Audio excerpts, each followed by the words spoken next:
What's up, folks? My name is Matthew, aka EZBOT, and today we're going to talk about the analog heat plus effects. And particularly, we're going to be talking about the effects section of the heat plus effects because when I first picked up the unit, I was thoroughly confused by why Elektron had added effects to the analog heat, and it vexed me for a long time. And finally, I decided to pair it with an analog modular synthesizer, which is today is going to be the Intellijel Cascadia. And I have found that now I really have a fondness for the effects section. So let me just tell you a little bit about the analog heat plus effects and kind of like most people's approach to the analog heat plus effects. This unit right here originally came out, I don't know, like 5, 6 years. I'm forgetting how long it came out, but it came out years ago. And, very cool unit. It is a stereo distortion that lets you really dial in the distortion. This is what the analog heat was when it originally came out from Elektron. It had this tiny little screen. They go for really cheap, $300-400. I wouldn't say that's really cheap, but really cheap considering this unit is like $900 or something now. And what people were doing with them mostly is taking that unit and putting it at the end of their chain and doing this like pseudo compression with it, because it has an envelope follower and you can kind of emulate what a compressor would do. So it was cool. It was a fun thing to do. You throw it on the end of your chain, and if you had a bunch of digital synthesizers running through your analog heat, it would sound a little bit warmer. It would add some harmonics to it. It'd be kind of like what people do with distressors and other units when they don't even when they don't even add mix to it. Like they just run it through the transformers because they just want to add a little bit of harmonic distortion. And you could dial that in just perfectly to taste on the analog heat. So then they came out with a Mark II unit and just had a better screen. It was just better implemented. And of course, one of the best features of the analog heat is the overbridge.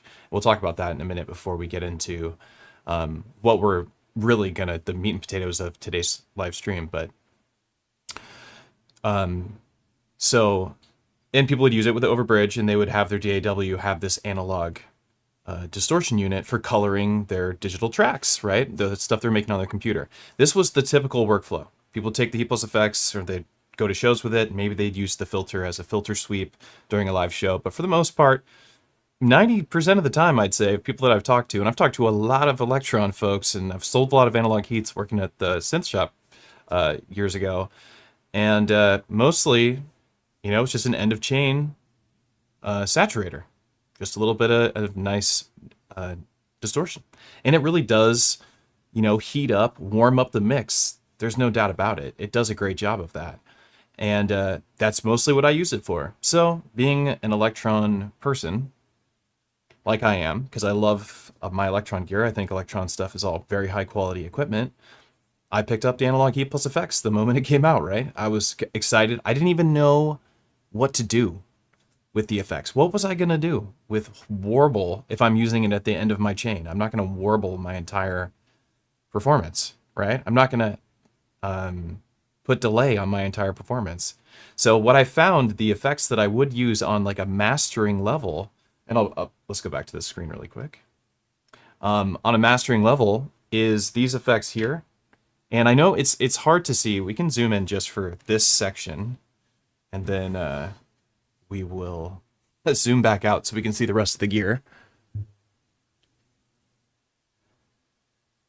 Okay, that looks good. So mostly what people would do is they would throw down, or what you could do with the new version. Sorry, not mostly what people would do. I'm still thinking about the original analog heat. What I was doing with this version, considering that it had effects, is that it now had like a more, competent compressor, or at least it looked like it. So instead of it being this like pseudo compressor where you were trying to emulate compression, now we just have a compressor, doesn't have like a bunch of, there's not too much to the compressor. We have a sidechain filter, we have our ratio, we have our dry wet mix. It's a pretty simple compressor. There's no like knee on it or any other parameters to like really dial in the compression, but the compression, it does a good enough job. So that was one of the tools I would use.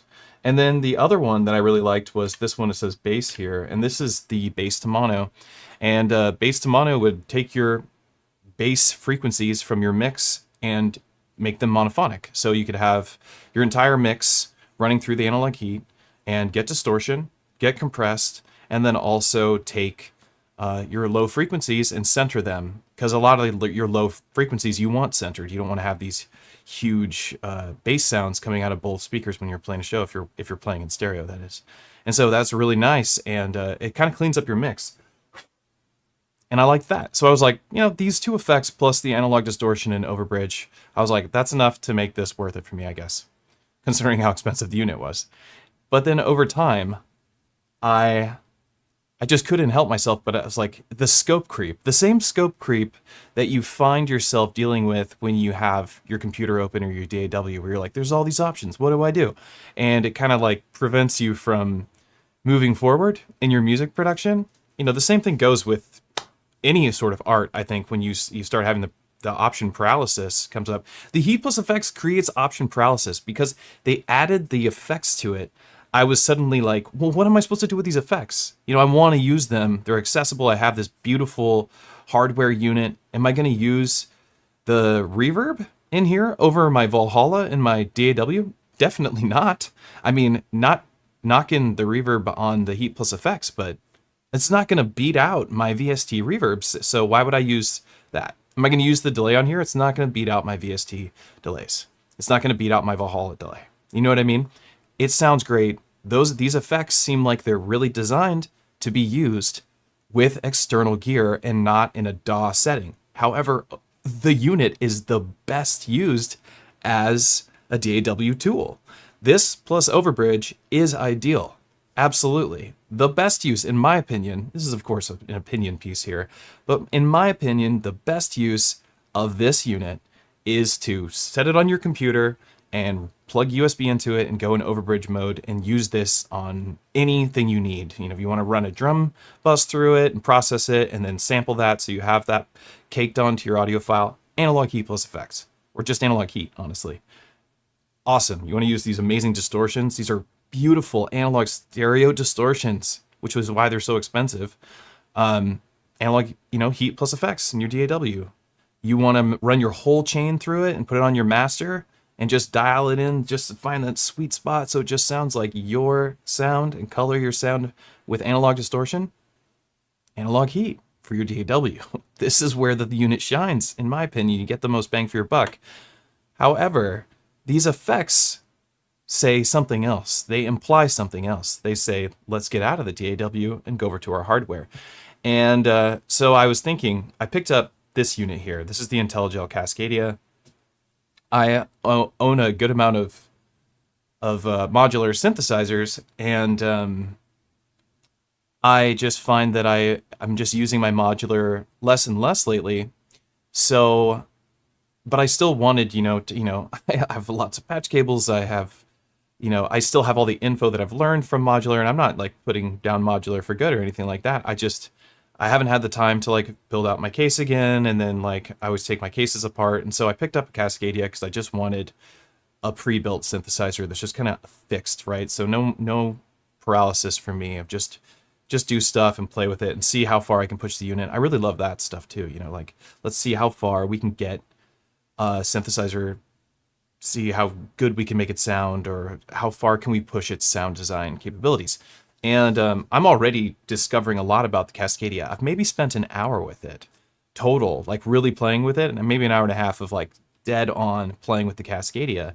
And while I did that, I built a preset on my Digitone II that plays the Cascadia. So we're gonna talk about this workflow idea with using the Cascadia and the Heat+FX together and see if we can, eke the most tasty sounds out of it as we can. So jumping back over here, let's take a look at the effects offerings and some of the cool things you can do with the effects. And I don't have like that's the Cascadia, just sounding nice. There's a little sub on it.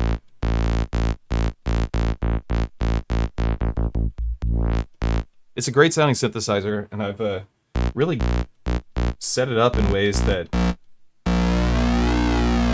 I find extremely tasty. So I'm definitely digging it, and I'm diving in. But I haven't even had a chance to really do this project. I'm doing it with you live, and we're going to kind of figure this out together. So in the effects section, you hit this flow button. What's cool, and I didn't know this, but if you hold flow and hit yes, it'll randomize your effects. And, you know, kind of like you would on any other window on Elektron boxes, yes plus the window randomizes. And I didn't assume it would, but it gives us random effects. So I'm like, okay, you know, and if I have this active, let's get another random effect. How cool is that? So random effects on my synthesizer.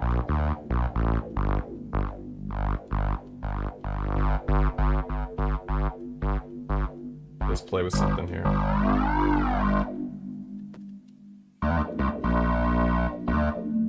It likes to do chorus a lot, I've noticed. It's really juicing the chorus big time. Let's turn that one off.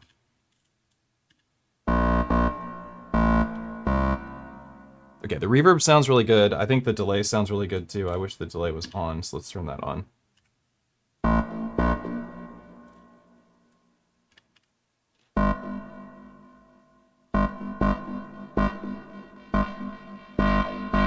So I like this. I love the idea that I can randomize effects. I think this is pretty cool for pairing it with like a monosynth. And I think that it's a really good pairing to pair it with like a monosynthesizer.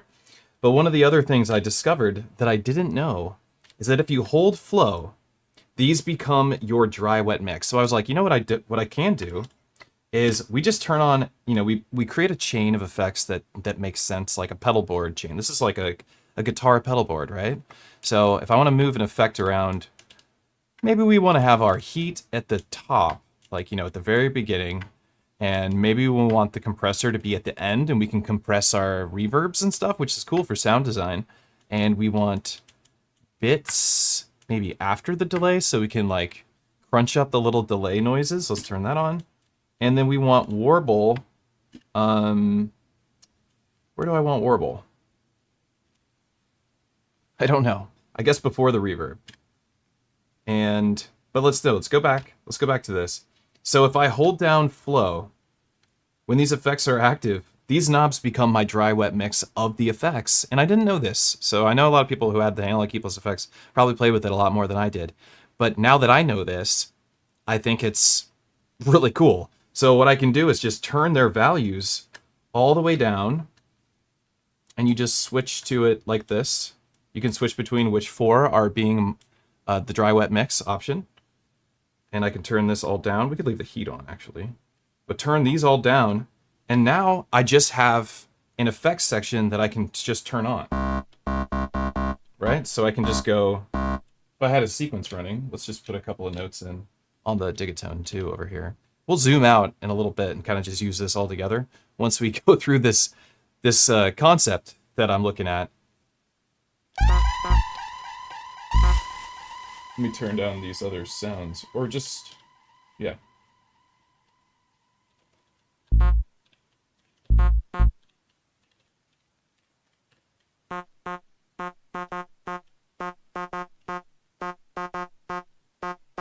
Okay.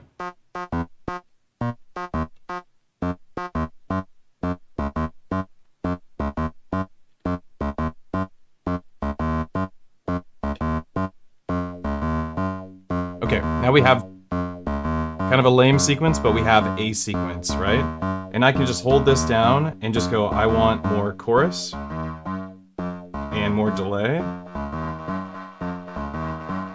more bits. Maybe I don't want bits. Maybe bits after delay was a bad idea.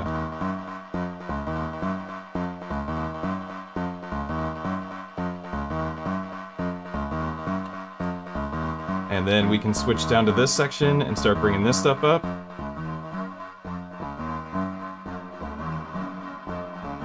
And if we want, then we can compress the whole thing. And it's just a cool idea to me that I could do this with a synthesizer, because it makes so much more sense with a synth than it does on my entire master to use these effects. So now I have this, now I have an actual use case for the effects, and I don't even have to turn them off. I just dial them in the way that I want them to be, and then hold the flow button, and crank them up. There's another option in here that I thought was kind of interesting, but I don't know exactly what I would do with it, is you can switch the active button to a toggle. So it's like you press it down and the effects are active, and then when you let go, the effects are inactive. And I was like, what do I do with that? But maybe if I had a foot switch going to the expression, maybe that would be, a similar experience to that. That might be a little bit more useful. There is an expression output on the Cascadia, and I've pondered modulating this via the Cascadia. And this is all MIDI synced. This has MIDI clock. There's even a tempo sync here. We can see it's getting 170 BPM. And the delays in the warble, I guess the warble, but the delay for sure, and the LFOs in here are getting the tempo from my Digitakt II. So additionally to these effects, there's more you can do with it being a synthesizer. We have a second filter on here. We have different filter curves that we can use, or different slopes. And here's this really sharp slope. And if we could turn these up, let's just get this boring sequence to run again really quick.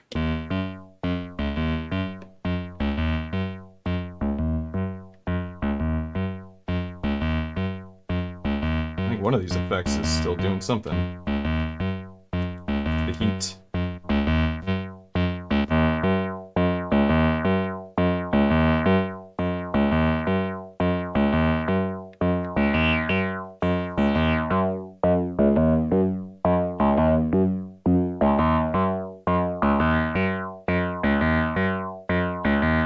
Okay, maybe we'll turn this down just a little bit for a second while we dial this in so that we can talk. So what I want to do is I want to go to the modulation section, and we've got some cool stuff. We have envelope generators, we have LFOs, we have a couple LFOs. We can really get nutty with this stuff. But say with like the envelope follower, that's what I meant to say for envelope. It's the envelope follower. You can set your trig. Right now it's already totally active.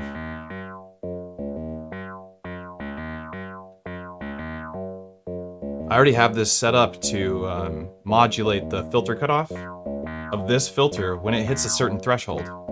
But you can have that target your delay feedback, your delay time, and you could really get some crunchy weird effects. So you could have it when it gets to certain thresholds to sprinkle in some reverb. So for instance, this is something I like to do in my music production in general, is I would use a filter opening up on higher notes, not filter key tracking or anything, but just if I had a bass line going, I would have a couple of the notes. I'd crack open the filter on, or even the envelope depth to the filter frequency cutoff in my sequencer, but on the higher notes, and I would also parameter lock reverb and delay on those notes, so we get this sprinkling, beautiful cascading sound coming from my bass line. Very natural sound. It's totally a part of your mix, and it just flows really well. I use that technique all the time. This is a technique I can actually do on other synthesizers, even if I don't have access to parameter locking using the Analog Heat+FX, if I just change the target destination.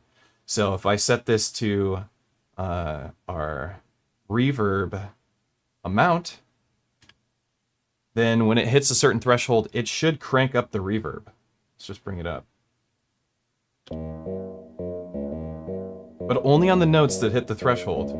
There's a bass width for what frequencies actually get targeted.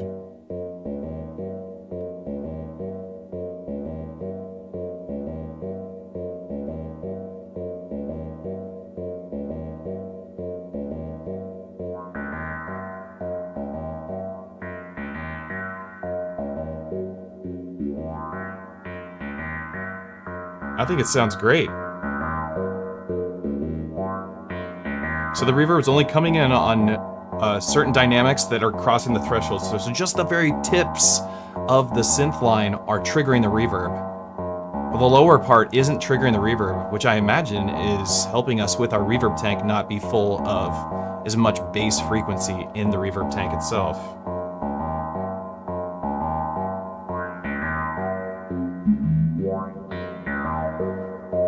It's a cool workflow. I'm discovering that I'm really enjoying this. I could turn this up.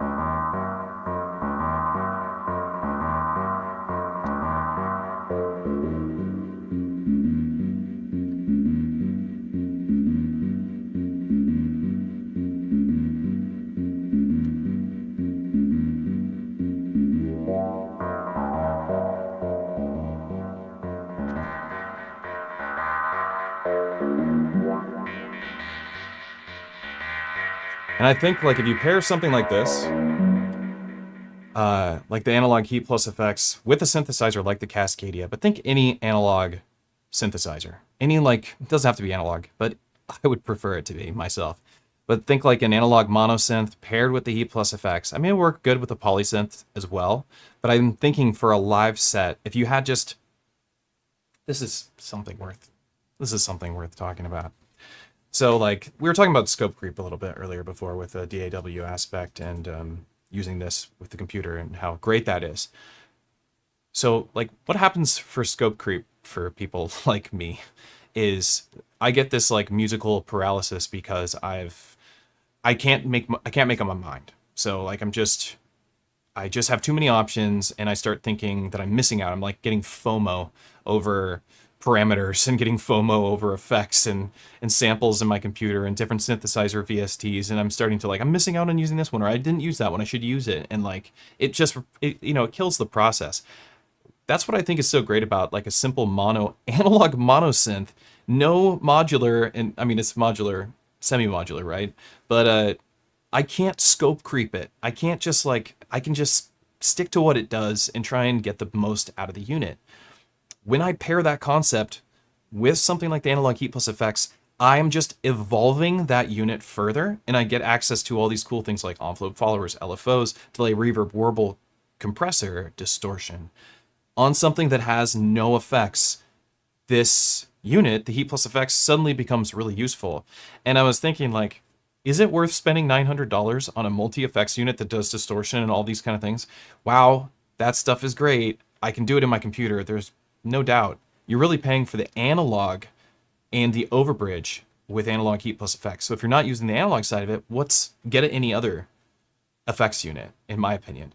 But if you're gonna use, I mean, for real, like just get a Zoya or something if you really want a bazillion effects or something. But if you want to pair this with the analog side, and you want this to be this versatile tool like the Octatrack, right? Something I love about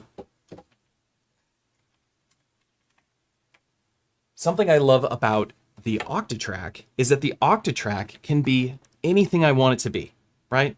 That's even why I have these things on it, because I have to write out what it's going to be today. What is the Octatrack going to be? Analog Heat+FX can be a lot of things. I mean, a distortion can be a lot of things, but the way that Elektron set up the Heat+FX side of the unit, because you can dial in the mix and the level and how much drive, because you can mix them all together and just dial in just the slightest amount of distortion. But keep the volume at unity, like keep the level at unity, but distort it. That's something really special. You don't find that in very many distortion units. And for the most part, distortion units are coming in guitar pedals. And Elektron used to make a distortion unit guitar pedal, which I have, called the Analog Drive. And it's amazing. It's the same as this, but it's in monophonic, has presets and everything. It's dope. And they were selling them for $100. $100. When they finally let go of the analog drives, they were $99. They were originally like over $300 per unit. And Elektron just let them go. It's crazy. I should have bought like 5 of them. The things are amazing. They sound so good. The distortion they've crafted, or the circuits that they've used for this distortion is out of this world. It's so good. But in stereo, it's amazing. Something else I didn't know, and I was so happy, and I was so happy to see this, is that, the Cascadia that I have plugged in here, this is a monophonic device. I plugged it right in stereo. This is a stereo unit, and as far as I know, with the other Analog Heat+FX, like, it's usually just in stereo. At least that's what I'm remembering.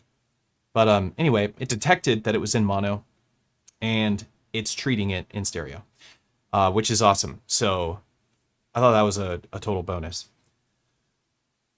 As you can see, I've actually gotten excited about my Heat+FX. I've been waiting all week to talk about this. I've been waiting all week to share this and like maybe have some discussion. But I've also just been waiting all week to try it, because I've had a bunch of other gear sitting over here. And another idea that I had is I have this unit in here right now, and the roto control. And this is a really cool MIDI controller, and it has these drone motors in it.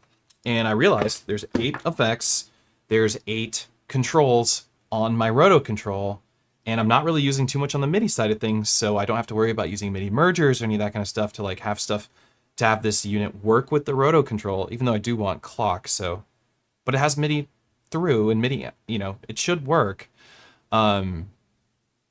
Maybe I would still need to use a merger, but I could have the 8 encoders on here assigned to these effects dry wet mixes if I want, and then another bank that's maybe like, you know, the depth inside of it, or the time, or how much distortion. And while this, you know, the roto control itself doesn't do macro controls, because it wouldn't make sense because it's drone motors, like it can only do one thing at a time, otherwise it's just gonna, you imagine that just exploded or something.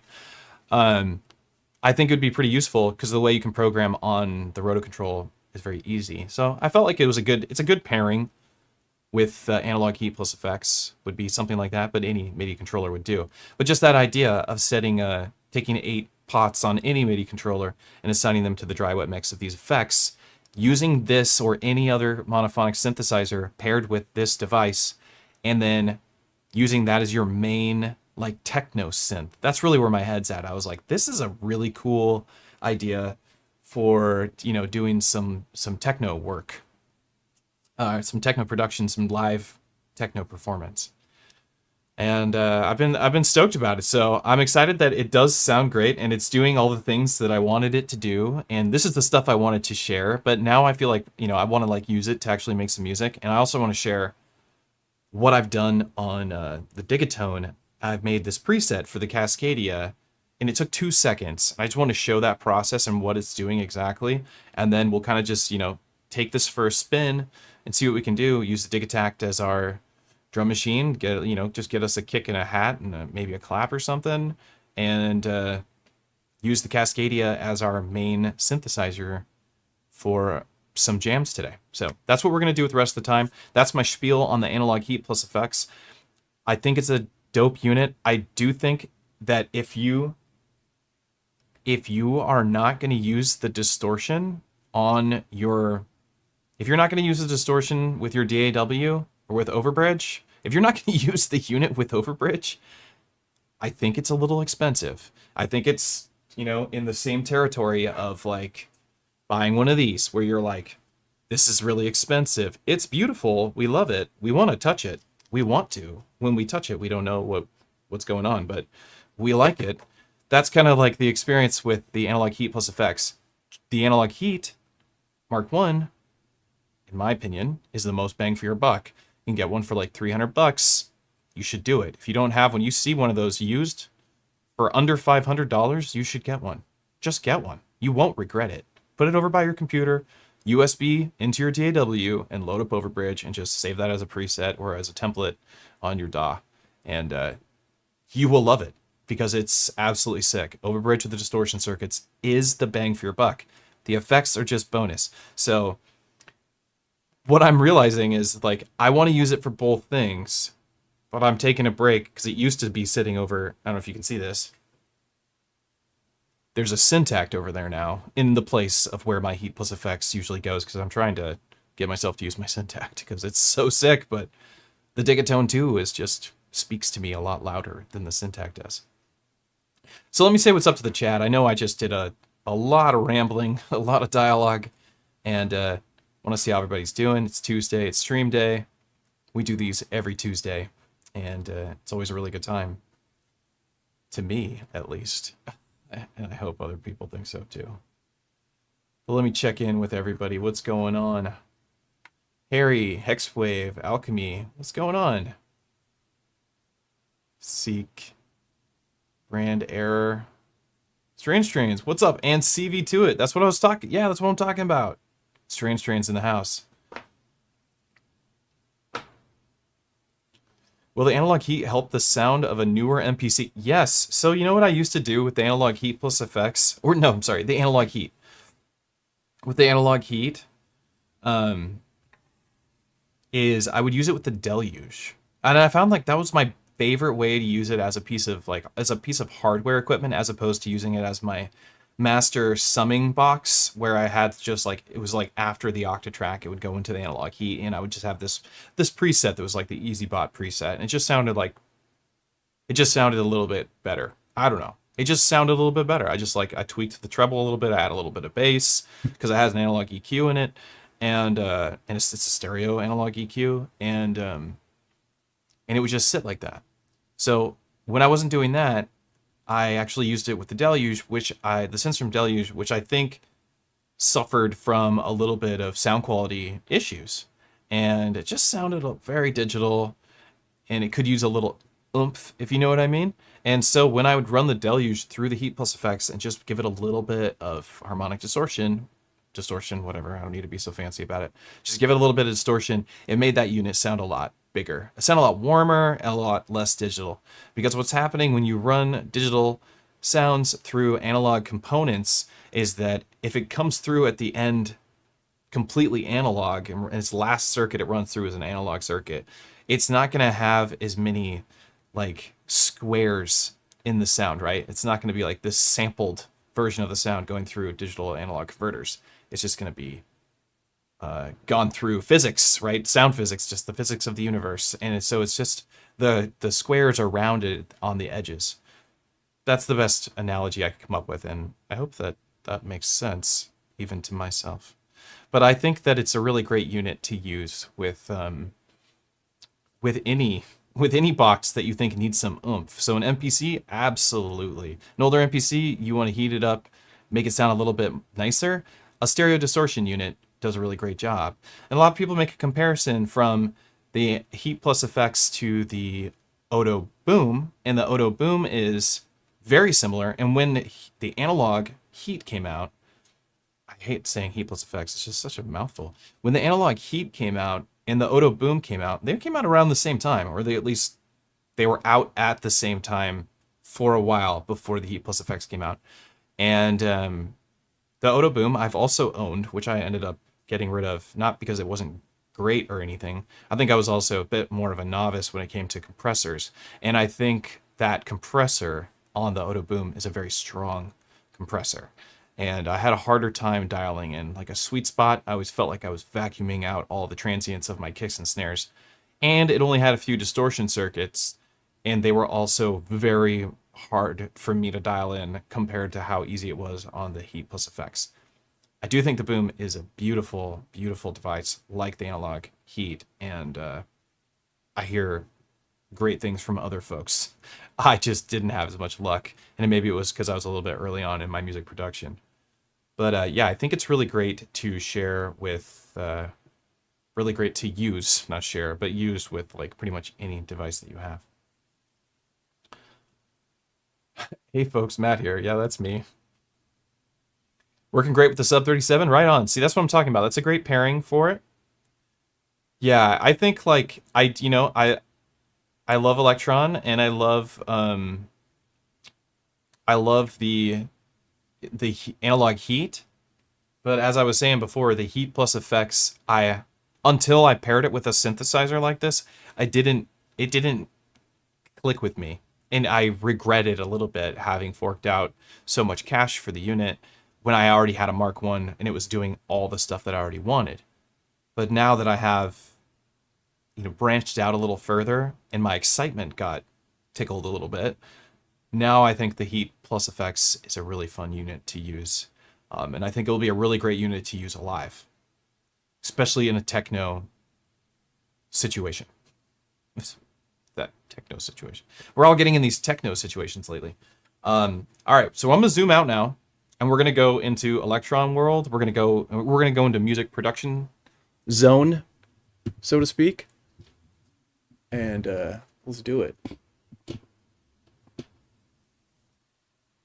Scoot this stuff up. We're not going to be using the mate today, and we don't want to block the Heat+FX either. So let's switch this over to this side. We don't care about the Octatrack today. And look at how nice these stands that we make at Modbang. Oh, I can scoot over now. Worked perfect. Look at this. Literally perfect. These are the same size as the Elektron boxes, so my stands work perfect. Now I want to design a stand for the Cascadia, because I don't know, why not, right? But yeah, this turned out really good. Wow, is that in focus or what? What luck. What luck. All right, scooch. All right. Cool, we're in the sweet spot now. So let me show you something super sick. This is a little bit less about the Analog Heat+FX now, although we are going to use the Analog Heat+FX. But what is so sick is MIDI presets on your Elektron boxes. Every one of my devices now, other than my Octatrack, has MIDI presets now. This has MIDI presets where you can save MIDI instruments with all the CC values. Taking it a step further than the M8 Tracker, in all surprise, because M8 Tracker is always the most feature-rich device, like in 2025, it just keeps like, the features just keep going and going. But actually, winning out on the MIDI presets is now the Digitone II and the Digitakt II. And what's so exciting is I don't know if, well, let me load up the preset. Let me load this preset real quick. Point this mic a little bit more at me.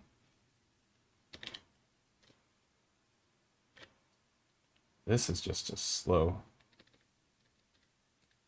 Okay, so this preset, I don't know if you can read that, but it says MIDI Cascadia. I'm actually going to go to and copy the sound and go to like a blank pattern. We'll go back 4, pattern 1.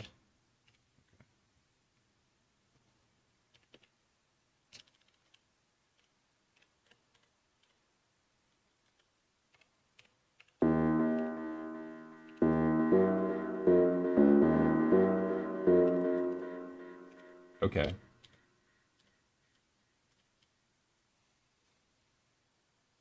Wait a second. Why is that?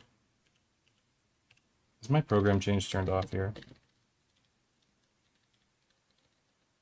Program change received. Whoops. Program change send. Oh, it's working. Okay. Whatever. Okay.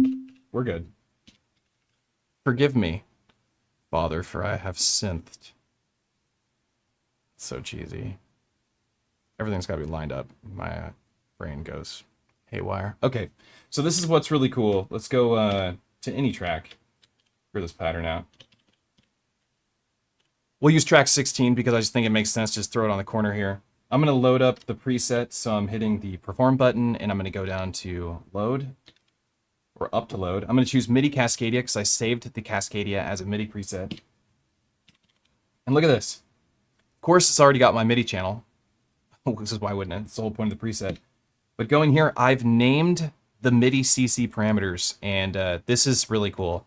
And these are glow-in-the-dark patch cables made by this is my patch cable company. These are Modbang patch cables, and this is a new color that we have, so check them out at modbang.com if you like. But what I have currently set up is, you'll watch this light over here, if you can see it. The light on this side of the patch cable and the light over here. When I turn this up, oh, you can't see that light, let me see. See that lighting up when I turn this knob on my Digitone II? It's sending voltage out of the MIDI CC parameter, which I have saved. And then I have another one here. Another CC parameter from my Digitone saved as a preset. And then we have portamento. If I turn this up to 127, portamento engages, which we can hear when I go like this and turn up the time.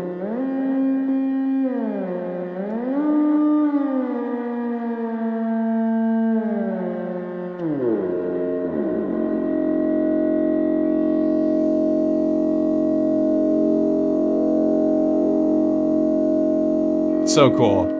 So cool. So very happy about this. Very happy about the fact that I can save MIDI presets on my Digitone. And listen to how cool that sounded with the effects coming from the Heat+FX. So I gotta say, I'm a little stoked. I think that my setup on the table right now might stay this way for quite a while as I'm getting more familiar with some sound design potential on the Cascadia. Because it does sound great. Here's without any effects. This is me doing oscillator sync, which is really cool. This is me doing oscillator sync. This is oscillator sync.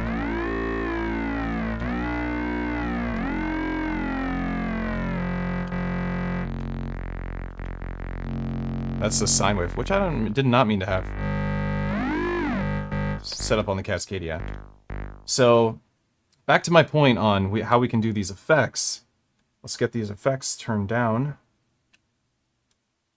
And I think we have them all turned down. I don't need the bass to mono effect on my synth. I mean, I guess I can use it.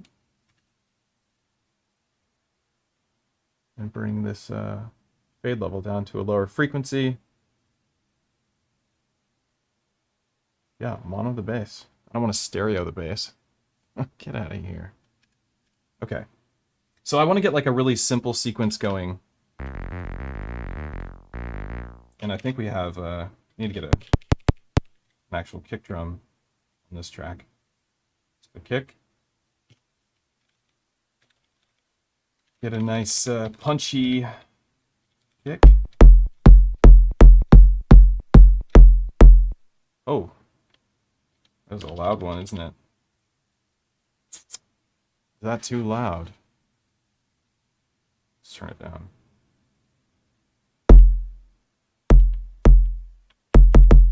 I guess we'll turn the sample level down, keep the track up. Okay. I never used this parameter, but actually pretty useful right now.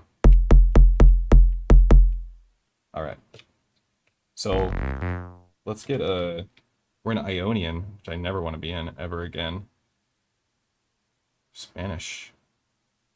Just use chromatic.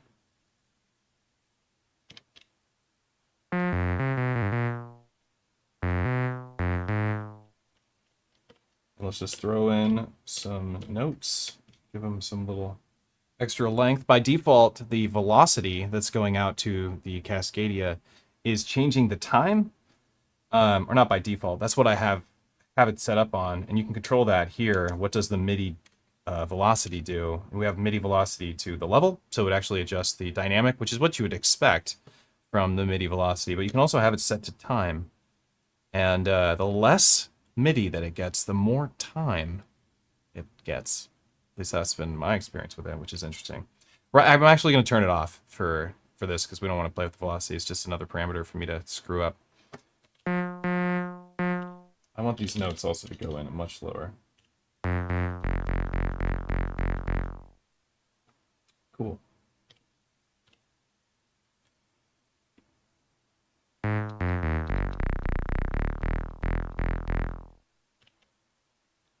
Let's make a nice rhythm.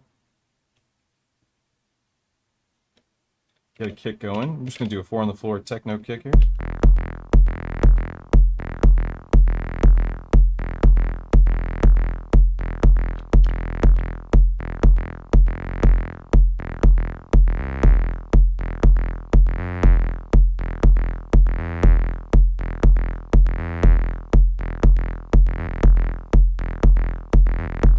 Now I can go in and turn the portamento on this one and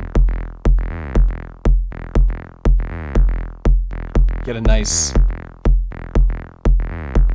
it sounds good. And it's also very cool. I think this one is controlling my filter cutoff. Yes. All coming from the Digitone, all named parameters. Now we can turn this on. Turn that reverb down.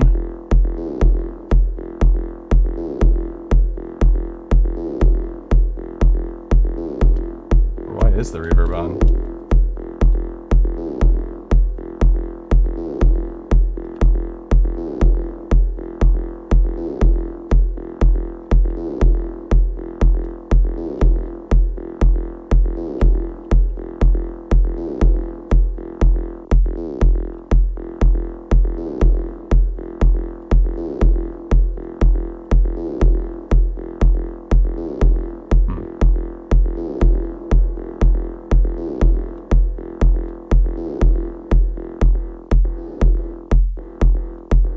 Oh, I know why.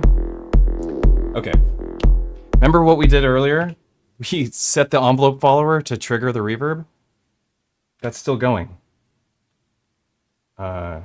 So yeah, I want to turn this trigger way up so it stops doing that.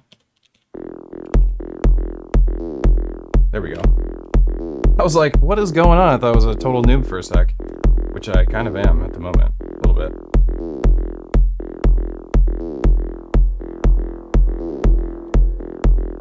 nice. Let's get a distortion going.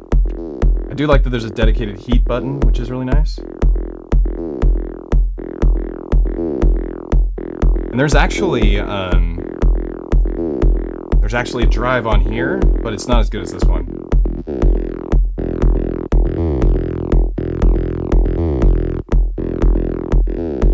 Classic distortion. Don't mind if I do.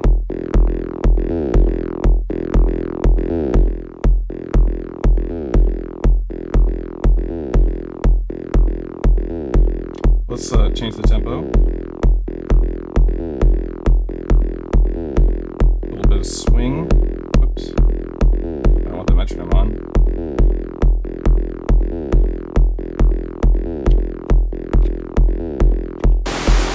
Whoa! We need to give it a hi-hat sample here.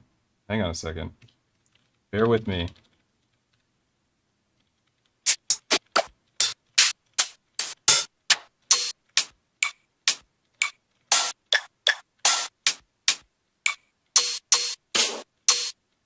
This sounds nice and techno.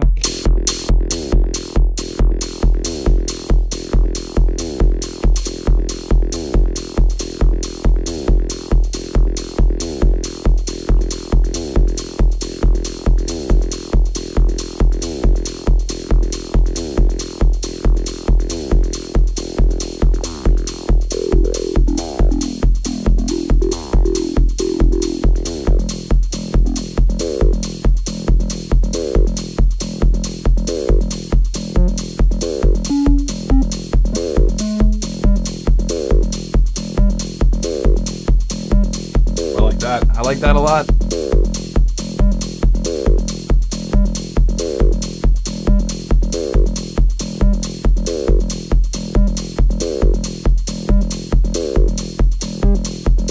This is going to the wave folder,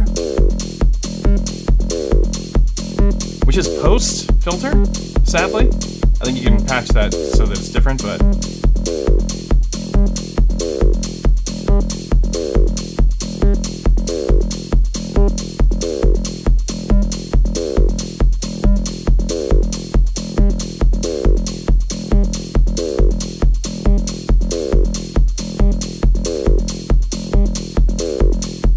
so this flow section, this is always much easier to navigate like this.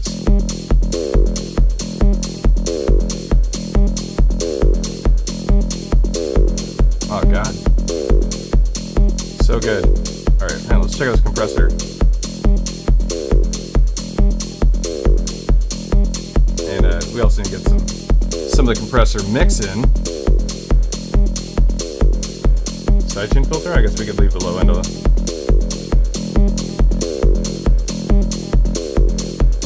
Yeah. Yes.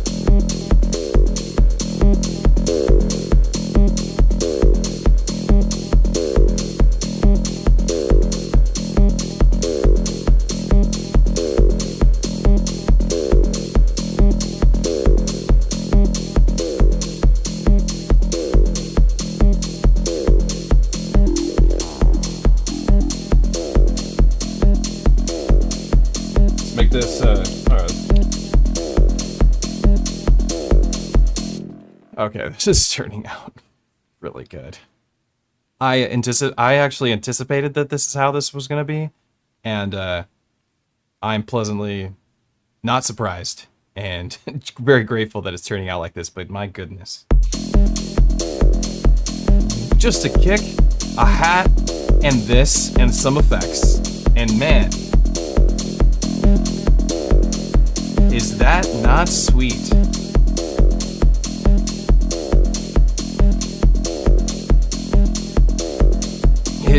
It is. Ah, my goodness. Okay, so what we need to do if we want to turn this into an actual track is we do want to make sure that our patterns are per track scaling. I think this should always be the default, but it is what it is, and that's function yes when after you've gone into your page. And function yes here, and I work in 8 bars, so I'm gonna set it to 128 steps. Holding function turning the encoder allows the encoder to jump in quantized steps, in this case in 16 or one measure or 60 notes or 1 bar. 1 measure if you're in 4/4, that is.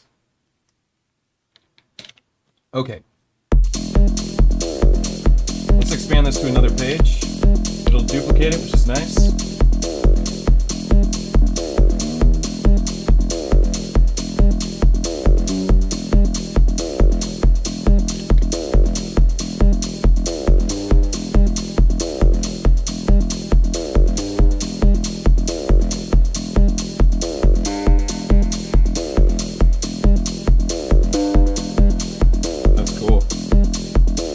Real cool. Okay, we have more things we can patch too. We have a MIDI LFO, and this is getting clocked. So like we could patch that into something, run it into an attenuator. Yeah, I still haven't learned it entirely here. We have a mix uverter.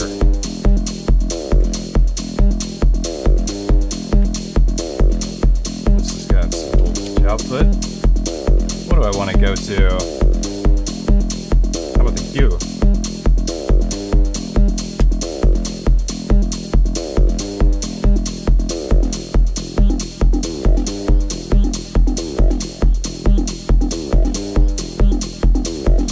Okay, nice. Cascadia is pretty sick. Let's switch the sound up. Go square wave.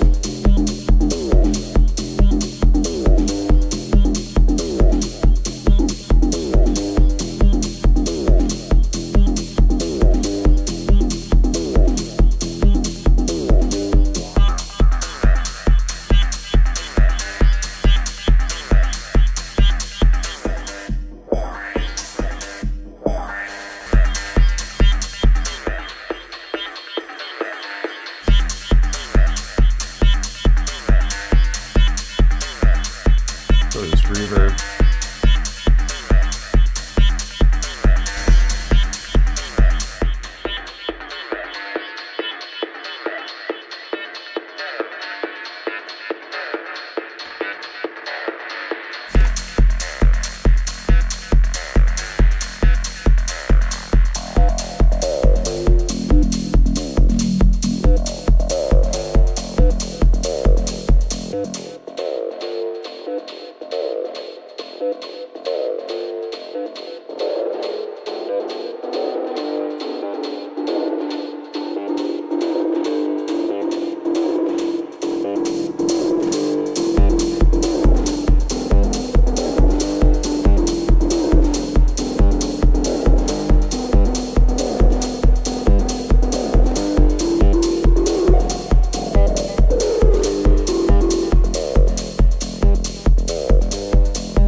See what happens when we match this distortion, or the bitrate reduction, separate reduction, another form of distortion really.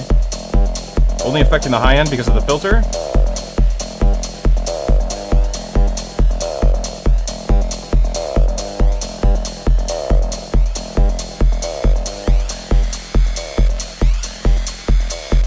Oh, check this out.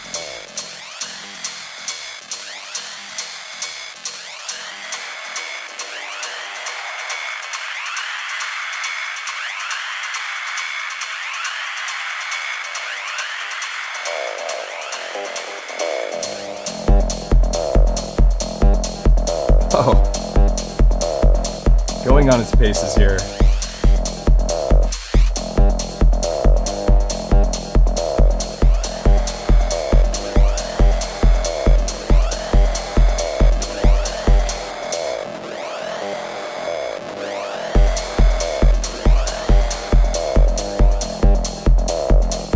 Too cool.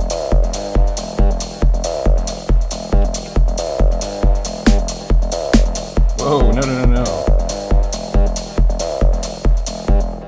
Let's get a clap. Clap it up, clap it.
It's too hot.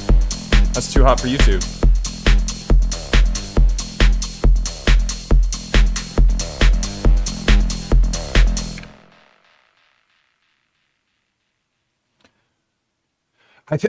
I do feel like this little example that we kind of just stumbled upon really makes a good point for why you would pick up the heat plus effects versus just the heat. And I was hoping that this would have the same satisfaction to it as when I got deeper into the Digitone. You'd be surprised. I've had the analog heat plus effects for so long and have only used the effects like a couple of times. In fact, I always kind of just like laughed them off. I was like, what is the point of these effects? But wow, in this particular situation, they're really sick. They sound really great. Now I kind of want to see, like, we did this little techno, and I think it sounds awesome, even though it is too loud. Once I switched off the bandpass filter, this has just got too much bass. Like, damn.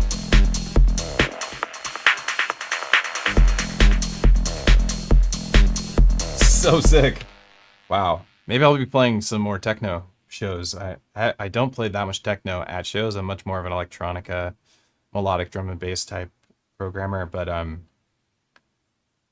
yeah. This has got a lot of fun exploring. And the idea that I was able to just patch it so quickly and I didn't have to look for too long. It was just like looking for an attenuator, but it has an attenuator with molts on it and some positive voltage that you can also have added to the existing modulation source, which is also really cool that they just had that input, this whole row, 1U row of stuff on the Cascadia. Just what a banger of a synthesizer this sucker is. And I have been wanting to pick one up for so long and recently just splurged on it. And I'm glad I did because I am playing with it. I'm patching again. I haven't patched in a long time. And this has done the trick. But so I guess the conversation where it really started for me, the reason why I ended up trying the heat plus effects, like doing the effects section on the heat plus effects, was that I wanted to get a Cascadia. I finally got a Cascadia. And then I was like, I really need effects for it because it has no effects. What do I have in the studio? And my first idea was just to use the effects running into the Digitakt effects, because I have this setup running into the Digitakt. That's where I would sample it and layer this synthesizer so I could get capture sounds, keep going. And I was like, oh, well, there's chorus, there's reverb and delay. I was like, well, I can use that. And I can also overdrive and bit reduce the sample once it's, sampled. And so that was like, this is a good idea. Just do that. But then I was, a little unsatisfied with the results with that. Like, that was cool, but it wasn't cool enough. Then I realized I have a Zoya Euroburo in its little Euroburo case, and I never use it. I think it's a wonderful device, but it's so complex to program, or it's complex to program, not in terms of like that it's too much for you, or too much for me, or for anyone to use. It's just that to make something from scratch takes time. And time is not something I have a lot of right now. Time is something that's really slim. So I wanted something that was really easy to get some effects going. And so I started searching on the internet. I was looking at Specular Tempest. I was looking at some Walrus Audio stuff. I was looking at some Chase Bliss stuff. I have a hologram microcosm. I was thinking about that. Maybe just picking up a Boss delay that has reverb in the delay, because I have a delay with a reverb in it. And it's a beautiful little RE styled delay. And ended up realizing I have a Heat Plus effects just sitting there. And so here we are today making these wonderful sounds. All right, let's take a look at not using Heat Plus effects on this sound. No Heat Plus, this is just dry. Synth sounds good, but this sounds way better. We got this 2-bar sequence on our Digitone controlling the Cascadia, and we're using the MIDI preset for the Cascadia, which is just, this combo is seamless for me. Check this out. If you long press on a parameter, you can name your parameters in the Digitakt II and Digitone II, and maybe in the Syntakt, I haven't checked, but I love that. My goodness. This is something that I hope gets added to this device. and to name your MIDI CC parameters. And maybe you can. Maybe I'm just forgetting, or not forgetting. Maybe I don't know. That's what I mean to say. But the combo, because I can parameter lock these CC controls, and there's MIDI LFOs and some other stuff that I'm not taking advantage of quite yet, but these two parameters, these are the main parameters I need. I wanted to be able to modulate the filter cutoff on a per step basis, which I can do on my this little modular synth. And then I also wanted to be able to control at least one other timbre changing parameter, and that is the wave folder. And like I said, the wave folder is post filter, which that part I don't like. I would like to have more CC controls over my oscillators and stuff like that. What are you going to do? There's another LFO which I could run over to the pitch input and get this,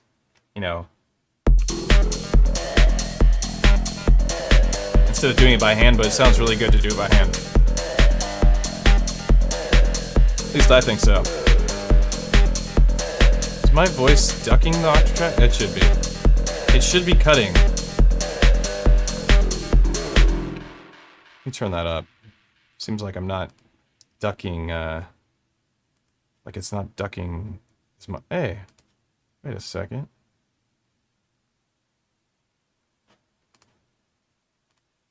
Are you kidding me?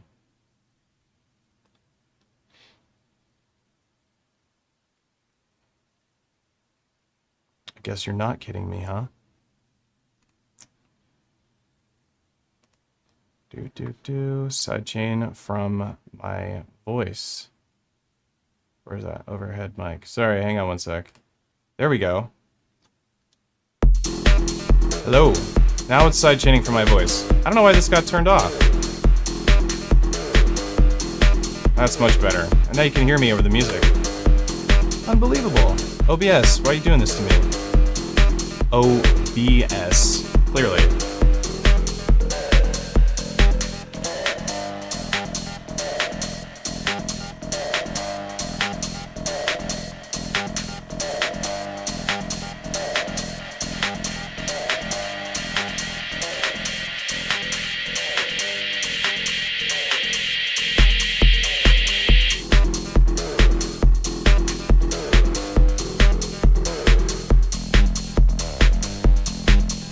My goodness.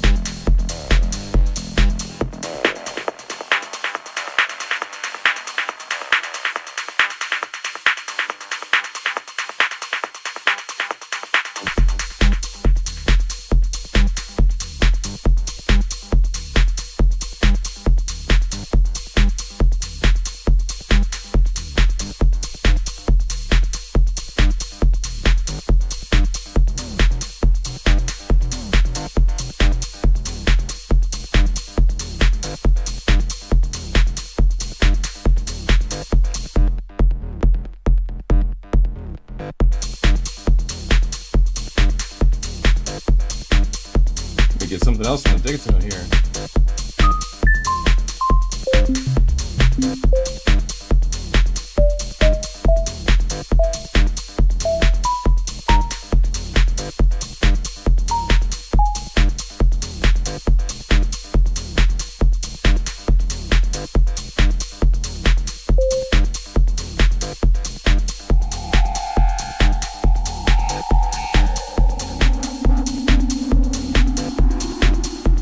Horror sounds could go well with it.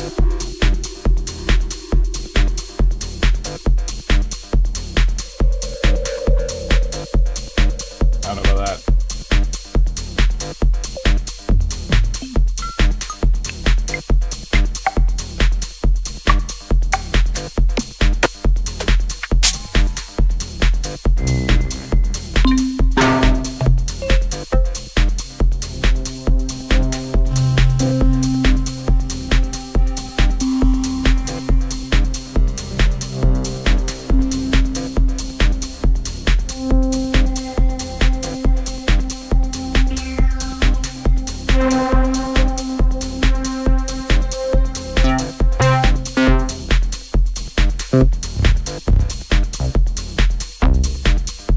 That's kind of cool.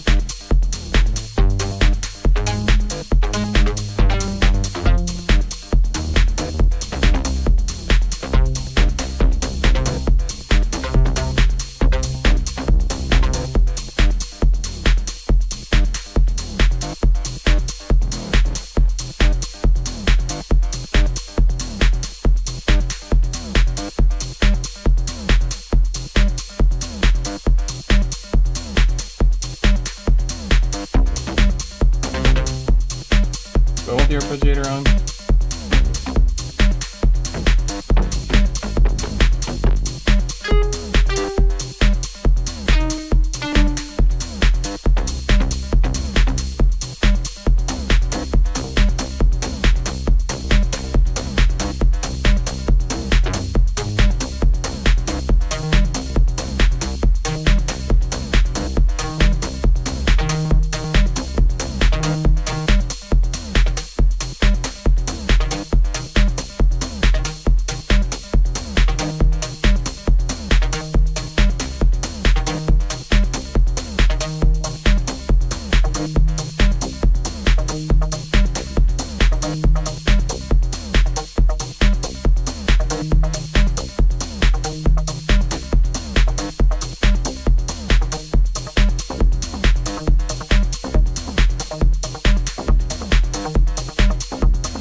The dog.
That's fun. I'm still searching for a sound that I really like on here, but I was enjoying getting lost in doing this peak filter, bandpass filter here. But this is a blast, honestly. I highly recommend this combination of monosynth with the Heat+FX. If you already own a Heat+FX and you've been using it as just like a something on the end of your master chain, or on the end of your, on your master track, master track, so ingrained in Octatrack language, on the end, on the master of your audio chain, if you're just throwing your Heat+FX on there, while that's a great use of it, and probably the one most people are doing, I recommend you try removing it from that chain and just throwing it on a monosynth, particularly useful on one that doesn't have any effects, so you can take advantage of the Heat+FX. Because it's a great unit to use as an effects unit. The effects sound really excellent. And I love the idea that you can chain them, randomize them, and use LFOs and envelope generators. Yeah, turned out pretty good. So hope everybody enjoyed this hour-long demonstration. I was going to sit here and write techno for like 2 or 3 hours, but I have a lot of digging into the Cascadia that I still want to do, and I don't want to subject everybody to that process. But I think I've fleshed out what I need to do on the Heat+FX. Something to remember when on the Heat+FX, you want to save presets, hit flow and heat at the same time. That was something I was just like, where do you save presets? But I wasn't paying attention to that language below there. But loading and saving presets is something that's so cool about an effects unit, especially one that has chains, LFOs, envelopes, and MIDI CC control, because I can actually control this unit directly from any of these Elektron boxes. They have lots of 16 CCs on each one of these for their MIDI channels, and I can do a lot of wild stuff here. And if you own a Cascadia, pairing it with Analog Heat+FX seems like a really good idea, in my opinion. I guess while I'm here, I could show you something cool. So I've been working on some video game tunes, and this is something I was playing with. It's a little emo sounding to me, but let me see what y'all think.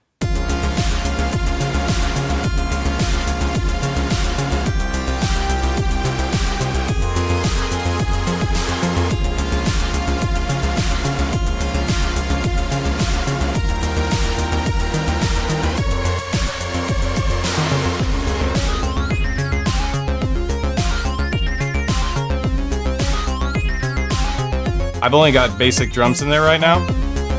I haven't like programmed the drums yet.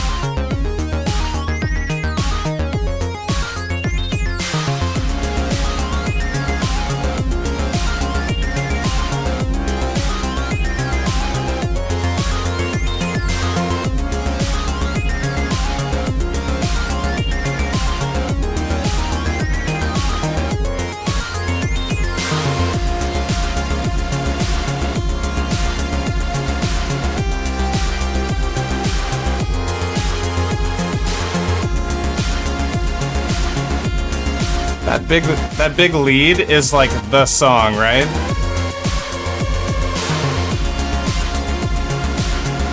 There's something about coming from this right here. We'll just skip to the end. I should have like a drop right here. I don't know. It feels incredibly emo to me, and I'm incredibly emo. What are you gonna do? What are you gonna do? I grew up in the 90s. We eventually all fell into emo directly after falling in love with grunge at a very young age. And anything that makes me feel like this overwhelming mixture of like nostalgia and sadness and joy at the same time, that's kind of like the emo sound, I really enjoy. I know that it isn't emo as in emo the rock music. I mean emo as in it makes you feel emo. Thanks though, Ron. Sunny Day Real Estate. Sunny Day Real Estate's from my neck of the woods. I've met them. They're actually from like 15 minutes from here. No, it's all good. You're right, Ron. I was saying that. I'm sure everybody else got that idea. I just mean like falling into that vibe. And that could totally go into emo. If I was singing, you should hear me sing. I'm an emo singer. I sound like a less nasally version of Ben Gibbard. But he's got a bit of a nasal voice. I don't have a very nasal voice. Good or bad thing? I don't know. Cool. Well, this is what I wanted to do today. I wanted to check it out. I wanted to share with you the Analog Heat+FX using it with Cascadia, which I made that preset on the Digitone, which I also love. And, I would say, like, join the Patreon and get the preset, but it's such an easy thing to do, to make a preset on there, that I think I'd be doing you a disservice by doing it for you, and probably take more time for you to download it and load it on your Digitone. Just do it. Just make the preset. It's really easy. Making MIDI presets is a great idea. You should be making them all the time for all of your synthesizers now that you can, especially since you can name CC values on your Elektron boxes. It's an absolute win. And don't miss out on it. It's going to open up being able to use other units big time for you. Imagine if you would sing live today. I have done a little bit of that on here. And you're a singer too? Nice. I think a lot of us are. I think a lot of us come from a rock background and then got a little bit older, and music technology advanced, and we didn't have bandmates to play with, and we ended up with live hardware electronic music. And this is like, we still wanted it to be live hardware as opposed to the DAW, just because we still have that thing in us where we want to hold an instrument, touch an instrument. And I think that's like the big connection between myself, at least, and hardware electronic music. And that's why I also think a lot of us are singer-songwriters, guitar players, drummers, acoustic drummers, and are drawn to this kind of equipment. I think I'm right about that. You know, I don't know for sure, but I feel like that's a pretty good assessment of what's going on in 2025 in terms of hardware electronic music producers, and why dawless is what it is, and why it's such a thing. Why dawless to me is such a cringe word, but at the same time, because we don't use it, we're not dawless. It's like, it's not true. We're not truly dawless musicians, because we're always going to the DAW at the end. But I do think that word does encompass what we are trying to achieve. I like to use hardware. I'll just say a hardware electronic musician. People don't understand that as much as they do just saying I'm a dawless musician, but I use my DAW. I record all this into my computer. But yeah, that was a monologue. Forgive me for that. Another thing, this stream is sponsored by Modbang. Visit modbang.com for synthesizer stands, cables, performance templates, which you should join the Patreon for, or visit coffee.com. But go to Modbang to get yourself some of these patch cables. They glow in the dark. Of course, we're very lit up here. These are these new ones called Tangerine, which I really like this color. I have supply. Buy my supply of patch cables. They are here in my home, and I need to sell them to you today. Also, lovely MIDI cables. 1 foot, 3 foot, 5 foot. Pick them up. Get the stands. Get my stuff out of my house and into your house so you can enjoy it too.